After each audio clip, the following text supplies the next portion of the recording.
Welcome back, ladies and gentlemen, to another season of the Chinese Sayings Podcast.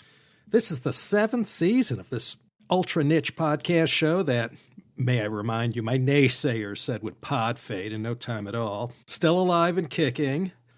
Trust me when I say Emma and I, while everyone was enjoying themselves, we're working behind the scenes to give you another winning lineup of Chengyus to add to your expanding collection. And for the Season 7 opener, do I ever have a good one for you? All imbibers of early PRC history know this one, I'm sure. And no less a personage than Chairman Mao himself uttered today's 4-character Chinese saying, Chún Wáng Chǐ Hán.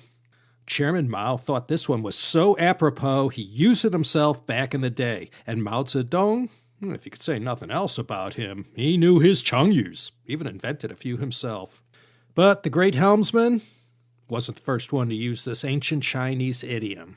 To find where it originated, you'd have to thumb through your copy of the Zuo, the Chronicles of Zuo, that detailed the history of Eastern Zhou, China from 722 to 468 BC, the spring and autumn period.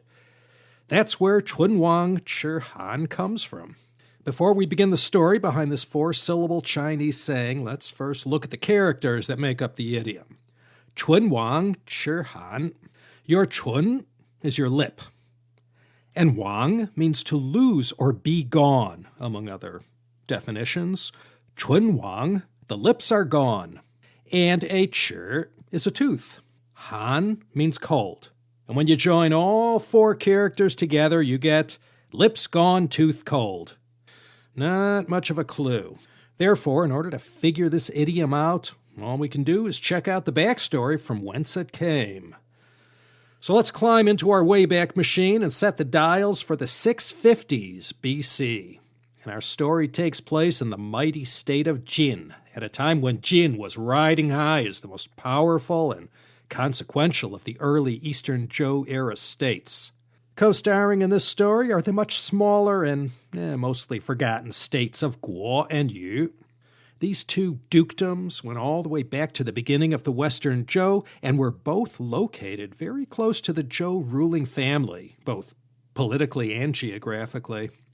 Like Guo and Yu, the state of Jin also went way back to King Cheng, the son of the Zhou dynasty co-founder, King Wu. King Cheng was famously looked after during the period of his minority by his regent, the Duke of Zhou.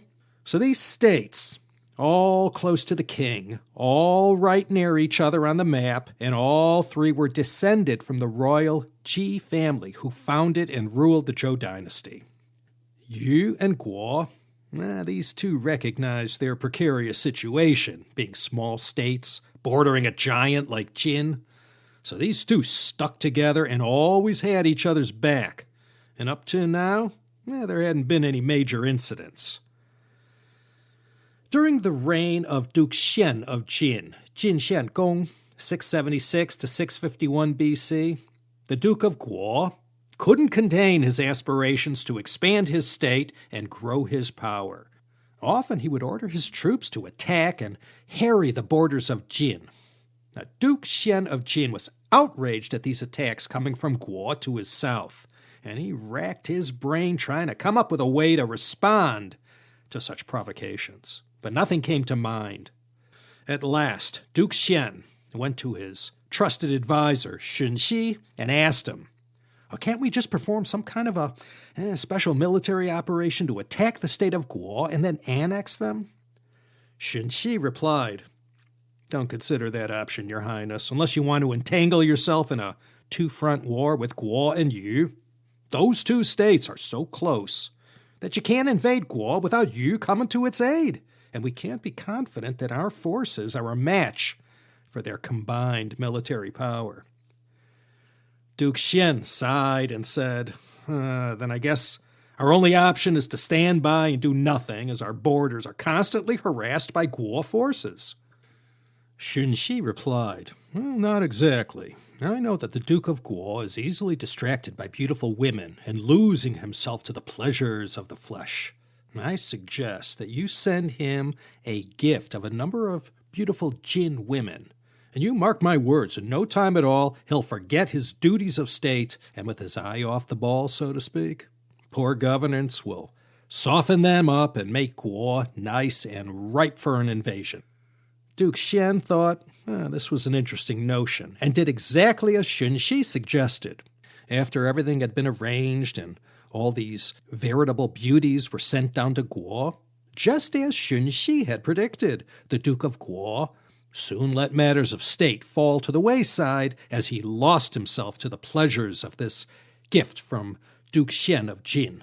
Seeing this, Duke Xian began calling for his Jin forces to prepare to invade Guo. But when Chún Shi heard about this, he came straight to Duke Xian and at once and said, "Not so hasty, Your Highness. You've weakened Guo, but we still need to think of a way to prevent you from coming to Guo's aid. Now, I happen to know that the Duke of Yu is a man who treasures short-term gains over long-term profits. Because of this, I humbly suggest you make a gift of all of your most precious jades and your best horse. And in return for this gift, you then ask him for easy passage through Yu to attack Guo. And you listen to me when I say the Duke of Yu will not deny you." Duke Xian said, "That'll never work. For one thing, I'm not so sure I want to give up my most precious jades and my best horse just to defeat the state of Guo. I mean, it's such a small territory. Not to mention the ruler of Yu will know for sure that I had just sent all those beautiful women to Guo. Won't it seem strange that we offer him such extravagant and, in fact, priceless gifts and then suddenly ask for safe passage to invade Guo?" Chún Shi said, "Well, as for your first point, you wouldn't really be giving up your jades and your favorite horse. If Guo falls, Yu is sure to follow. The two states have survived this long only because of each other's mutual aid. So when Yu falls, you'll get your jades and your horse straight back. And as to your second point, why, that's also easily resolved. Send a squad of men to go raid and harass Guo's borders with Jin. I guarantee you Guo's border officials will come straight here and will start berating you for allowing this. Then you'll have a convenient excuse to tell the Duke of Yu and that you wish to invade Guo to punish them for insulting you."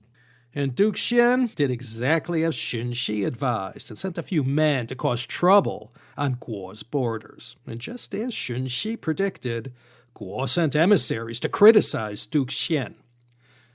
Thereupon, according to the plan, Duke Xian sent Chún Shi, along with his most precious jades and his best horse, to the state of Yu.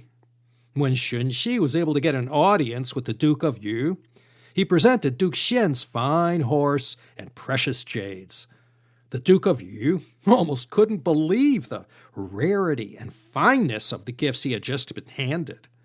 He asked Chún Shi, "Why has Duke Xian sent these gifts to me? These are famous treasures of your Jin state and much to find a part with." Chún Shi replied, "My master wishes to ask a favor of you. The state of Guo has often caused unrest along our southern borders and recently insulted Duke Xian besides. Well, my master wishes to punish them for their actions, and the easiest way to invade Guo is through your Yu state. Thus, I have been sent to ask for safe passage for the Jin armies to march through Yu on their way to Guo. If by luck we succeed in our mission, any bounty we capture will be, of course, shared with you." At this point, according to the words written in the Chronicles of Zuo, the Duke of Yu's advisor, Wáng Chǐ, he drew him aside. He said, "Sir, you cannot grant Duke Xian's request under any circumstances. The states of Guo and Yu are like lips and teeth. Now there's an old saying among the common folk that goes, Chún Wáng Chǐ Hán. If the lips are cut off, the teeth will be cold. Guo is like the lips in this analogy, and we are the teeth. If they are harmed, harm will surely come to us." The Duke of Yu replied, "Jin is clearly sincere in their intentions, or they wouldn't have sent us such priceless treasures. Even discounting the quality of their gifts, wouldn't it be better to have a powerful friend like Jin instead of a weak one like Guo?" No matter how much Wáng Chǐ remonstrated with him, the Duke of Yu's eyes kept straying to the beautiful jades and the noble steed. And after silently calculating their worth, his mind was firmly made up to grant Jin's request. Wáng Chǐ knew that this meant the death of the state of Yu, so that night he packed his bags, took his entire family with him, and fled the region. In 655, the state of Guo was indeed annexed by the state of Jin, and just as Xunxi had promised him, a portion of the spoils of their conquest were sent straight away to the state of Yu with a polite request to station their army in Yu just a little longer so that the tired soldiers could rest before continuing on to Jin. Without the benefit of Wáng Chǐ's sober judgment, the Duke of Yu happily granted this request, and to no one's surprise except his own, the Duke of Yu's state fell to Jin immediately after. And following this conquest, sure enough, just as Xunxi had said, the Duke of Jin was able to reclaim all the precious gifts he had given to Yu. So this Chinese saying is used to describe any kind of relationship that is so close that when one party suffers, the other does too. It can be used in an international relations context as well as an interpersonal context. This story also gave rise to the Chinese saying "Jia tu fa guo," that is right out of the 36 stratagems. Borrow the resources of an ally to attack a common enemy, and once the enemy is defeated, use those resources to turn on the ally that lent them in the first place. And during the Korean War, when Kim Il-sung sent out an urgent SOS to Chairman Mao, the great helmsman knew, in this fight, the PRC and North Korea were as close as lips and teeth. And if the imperialists knocked out Kim Il-sung, the lips in this example, the teeth, meaning China along the North Korean border, would get cold. And for this reason, Mao had Marshal Peng De-huai throw everything he had at the American-led forces. There's some dispute about who Chairman Mao called the lips and who was the teeth, but you catch the drift. This quote from Mao Zedong was translated in the press using the phrase, "as close as lips and teeth." But what the good chairman actually said was, "Chún Wáng Chǐ Hán." If the lips are gone, the teeth get cold. We're all in this together. We have common cause. United we stand, divided we fall. If one of us is defeated, the other's sure to follow. This Chengyu is used to describe any interdependent diplomatic relationship where the stress suffered by one state will be felt by the other due to their closeness and interdependence. And like I said, you could also use this in describing alliances between people. Chún Wáng Chǐ Hán. If the lips are gone, the teeth get cold. And that, mes amis, is going to be it for the season opener. 9 more coming over the next 18 weeks. Be sure to go to the website at teacup.media and download the handy list of all the Chinese terms used in this episode. A free service from all of us here at the Teacup Media Empire. Okay, 1 down, 9 to go. A bigger than usual thanks goes out to Emma, now enjoying the beautiful Beijing winter. She got the new Chengyu Yanqiu Zhongxin up and running in Beijing in no time at all. Got a super deal on the rent, too. Thanks, Emma. Good job. Okay, that's it for episode 1 of this season 7 of the Chinese Sayings podcast. Laszlo Montgomery here, signing off from the town they call the city of Los Angeles. And I am cordially inviting each and every one of you to come back again next time for another thought-provoking and useful Chengyu here at the Chinese Sayings podcast.